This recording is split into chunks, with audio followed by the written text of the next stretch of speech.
Hi, this is On Imagination with the Healing Garden. Welcome to Pando. We are going to go ahead and do an exercise. This one is very strategic. It is for anyone who is feeling unsafe, insecure. This is a getting real with yourself, grounding yourself, and being very honest with yourself. The feelings of insecurity and unsafe come from the inside. They do not at all come from the outside. There is having things happening physically to you. And then there is having things inside of your mind that you are afraid or anticipating happening. And our culture nurtures toxic mindset. It does this through blame, eggshell walking, and projected helplessness. So I'm going to go ahead and walk you through this, and I'm going to warn you, this is going to sound absolutely cold. It's going to sound hard.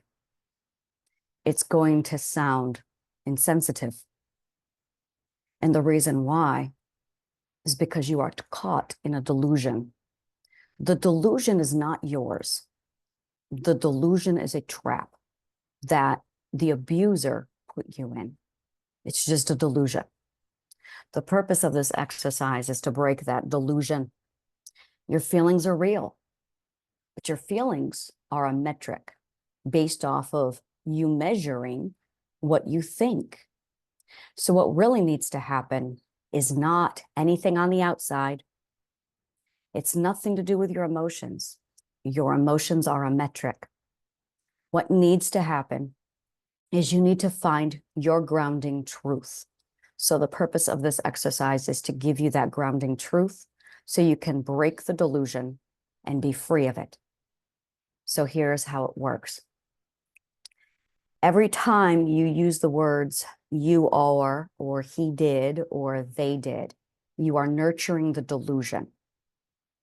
If you are in a mindset where you are thinking things like, they took my power, they took my authority, that's the delusion. Physics doesn't work that way. No one took anything from you. They made you think that they did. That is their bag of tricks. So we're going to break down their bag of tricks to show you the delusion so you can realize that your power and your authority are still right inside of you. You've just been blinded to them. It is the blinding of you to your own power and authority that disables, that disorients, and that deludes to you thinking you've lost all control. I really want to emphasize the fact that it's disorienting, which is why your emotions are doing what they are doing, is because they can't figure out your center truth, your center point. That's really what they did, was they compromised your center point. Your center point is your point of origin of the self, which allows you to orient yourself. Your emotions then are a metric between the point center self and your truth and your understanding. That way you know what's going on. They don't actually harm you, not at all. Most abusers don't actually cause any physical harm to us. I am not referring to those who physically beat us. Even if they physically beat you, this still applies. Voice of experience. Even if they are raping you, voice of experience. They're actually not harming you unless you're taking physical damage. I am talking about the mental damage. And all of mental damage comes from this. This is what CIA agents are taught when they torture people. This is what people for torture endurance are taught. And this is what I'm teaching you. The only thing that you need to worry about is your center point of self, which is your point of origin. That way, your emotions can read properly the metric between your point of origin and your perception. And that's it. That's all this is. So we're going to go through this.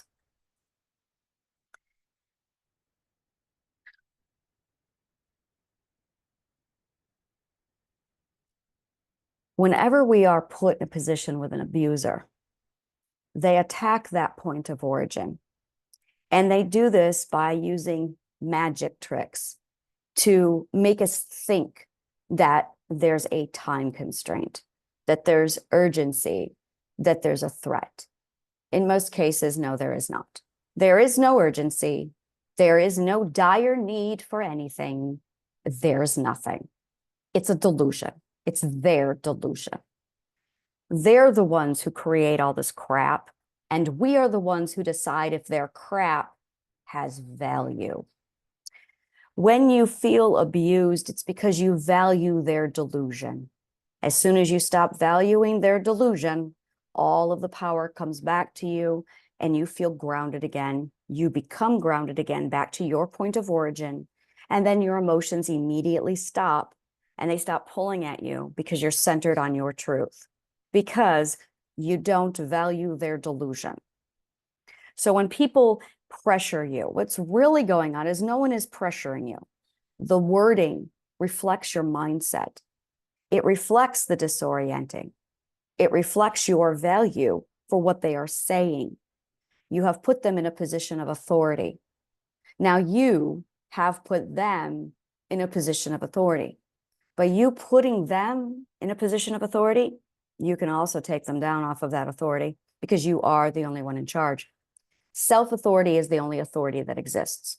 The reason why they have control over you is because you put them there and you can take them down. So we're going to take them down. If they pressure you, they're not pressuring you. They're using words. You can choose not to value those words. If it shakes you up or makes you feel like you have to make a choice, it's because you allow that. It's because you have surrendered your authority and your power. By doing that, you have placed your authority onto them. You've authority shifted. Authority shifting is what all of this is. And once you understand authority shifting, you can shift it back, reclaim it, put it back where it belongs, and then keep it. So to do that, you're going to use the 12 ethics backwards. We're going to walk through the exercise. The 12th ethic is forgiveness. Forgiveness does not mean what everyone says it means. No one can really sit down and agree what it means. Forgiveness means no judgment. That's all it means. It means do not judge. We don't know why they're doing what they're doing. To be honest with you, it's highly logical that they're doing what they're doing for themselves because they don't know better. In most cases, they're just ignorant. We could sit here and argue all day if they know, don't know. It's not relevant to you. Why do you care? It doesn't matter. They did it, not your problem. You're not going to make it your problem.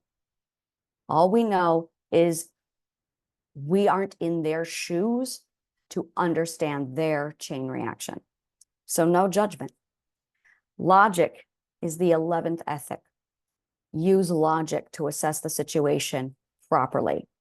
You chose to walk into a situation. You had the choice to say at one point, this is making me uncomfortable. And you chose not to speak up and defend yourself. As we go through this, we're going to cover all of these points. Using your logic to assess the actual situation and recognize their bag of tricks is exactly what needs to be done at this stage. It's realizing all of their tricks and all of their delusion. I have the narcissist cure. This is the time for you to sit down and go through that because it breaks down each and every one of their bags of tricks so you can understand the exact order of operations they took to paint and build the delusion around you. Understand that it's just a delusion, it's just a magic trick, and you got caught up in it. We're going to get you back. The next one is emotional fluidity. It is really important that you not do the 10th ethic until you go through the 12th and the 11th. You don't want to go into emotional fluidity while you are still judging and while you are not using logic. Those two must come first. Order of operations matters. Your emotions are 100% correct. They are correct because they are only the metric of your disorientation due to their delusion. And that's all this is. Delusions can't hurt people. The ninth ethic is human connection. To be blunt, you are connected with someone you did not want to be connected with. You did not get disconnected from somebody when you needed to. That's your responsibility. That was your needing to be accountable. We'll be covering that. Human connection at the ninth ethic is a big source of most trauma. Understanding that you are being connected to your abuser is a huge part of healing from that. The connection is the problem. Non-consensual connection is energy rape. Being connected with somebody who's not good, not ethical, who abuses you is being taken advantage of. And we need to give name to what they've done to you. They have taken advantage of you and done so, leading to a non-consensual connection, which is energy rape. At the eighth ethic, it is all about communication. You giving voice to what was done to you, which is why we are going through the 12 ethics backwards to give voice to exactly what was done to you so you know precisely what's going on. By giving voice to it, by communicating, by articulating the precise logic through the words of what was being done to you ethically, it's understanding exactly what it is you need to deal with. So now you've oriented your reality. It is 100% a non-consensual human connection by somebody who took advantage of you. At the seventh ethic, this is where we sit back and we reflect. It's where we sit back and we listen to our bodies. We listen to ourselves. It's where we start to think about equal footing. It's where we start to restabilize that we have self-value and that we do receive people on our own terms, that we do have that control all the time, 100%.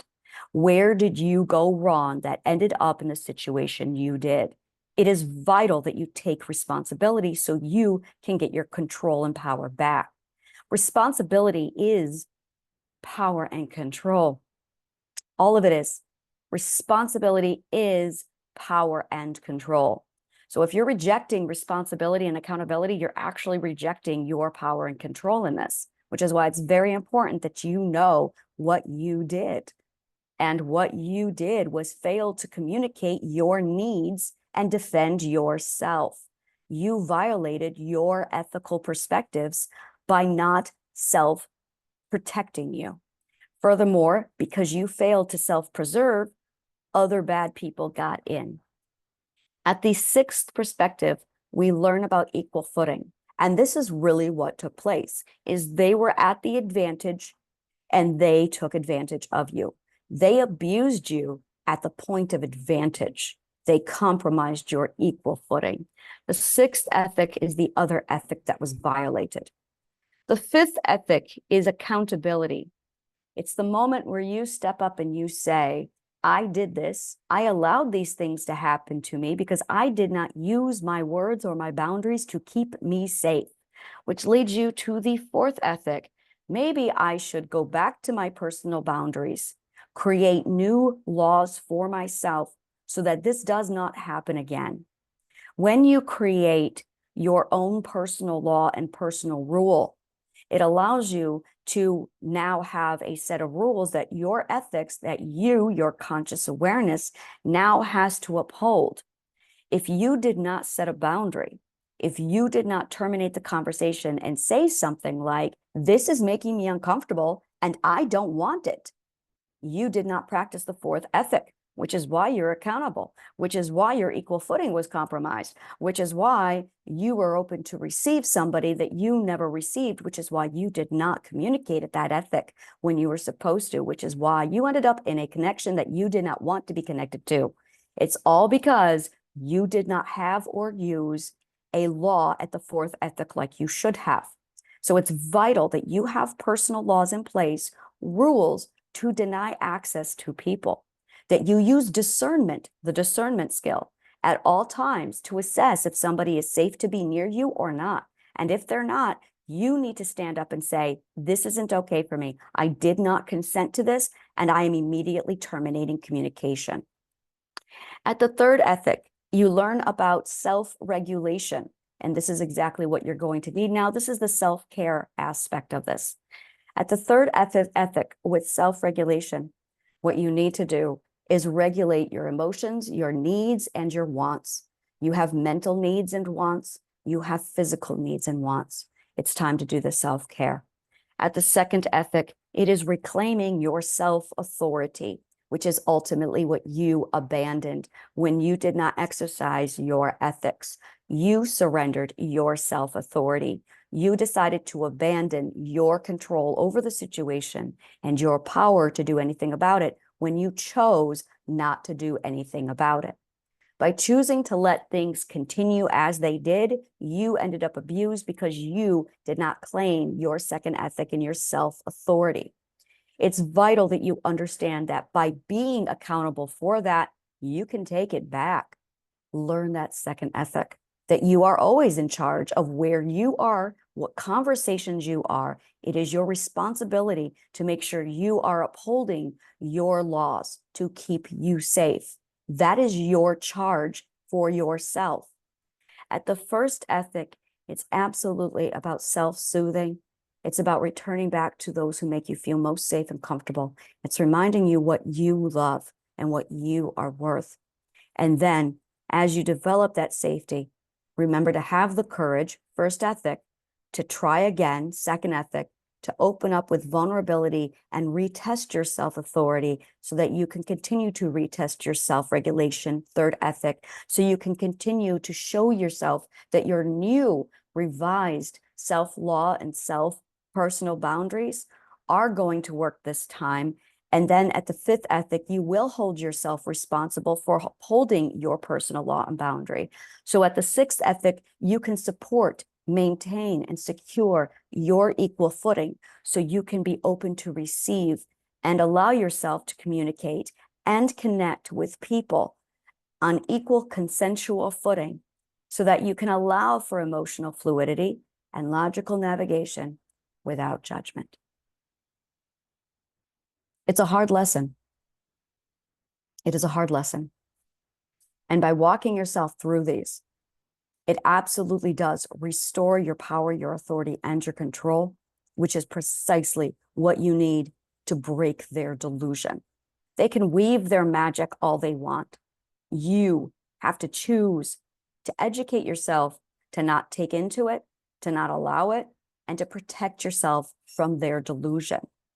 Educating yourself about narcissism, about consumption, about the delusion, and understanding when it's been woven around you, when it's in the process of being woven, so you can recognize it when you see it. That is vital to keeping yourself safe. It is your responsibility to educate yourself to keep yourself safe. And now, with Pando, with our resources provided to you for free, there is no excuse. You have the resources available. You can learn this stuff now, and there's absolutely no reason why you're not. It's all about responsibility enough to commit yourself to the obligation of keeping yourself safe. Self-love is vital, and it's where everything starts. Thank you so much. May the kindest of words always find you.